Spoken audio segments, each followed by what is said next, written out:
Welcome to the OneTimeOnlyShow. I'm Lars Winston, and this is my final project for my Intro to American Government class. What is government?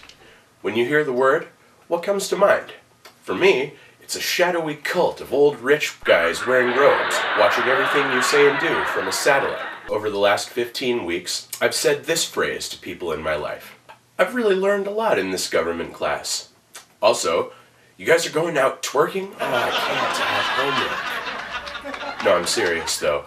Before, I had few to no opinions on politics in general. I don't watch the news on TV. I don't read the newspaper very often. They always try to scare you. It's more about sensationalism than it is information.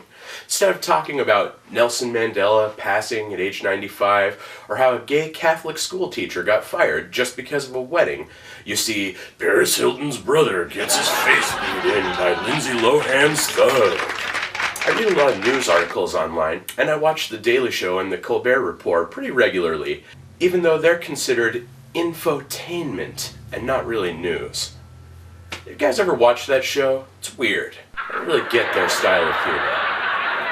I think this semester has left me more open-minded about government as a whole, and the processes which comprise it. I understand better now why it is that way, and that is to allow more voices and more various voices to have a say in what happens.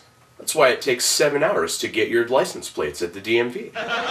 Were it not for a complex system, only a select few would be able to effect any change, and we would be closer to a dictatorship than a democracy.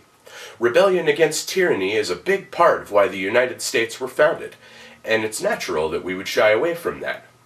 Rebellion Against Tyranny is also the name of my metal band side project. Be sure to check it out.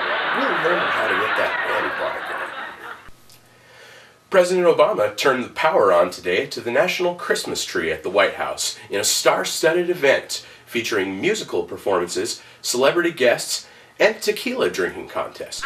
I'm told Malia Obama was the winner.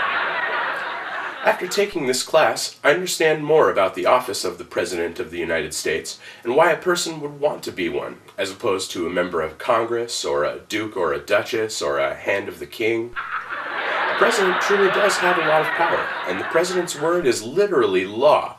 If you don't comply, it's a criminal offense. Just ask the scientists over at the George W. Bush nuclear power plant.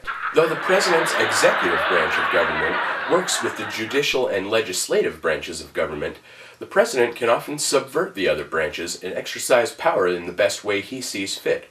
Presidents are more assertive in wartime, and they hold the power to pardon any criminal under any circumstances. You know what I'd do if I was President? Legalize it. Yeah, you know what I'm talking about. Smoking. In hospitals. Come on! Just found out my papa has cancer. I need a little break. Speaking of ancient, we in the United States have a long, storied history. Many people in America don't take an interest in it, really, myself included. But I think if more Americans knew better how the government works, we might understand better why it sometimes doesn't work. Understanding American political processes, like how officials are elected, how we're all protected equally under the law, and the history of how our ruling body came to this point, is highly beneficial to both citizens and government. From an apartment bedroom, I'm Lars Winston. Have fun, everybody.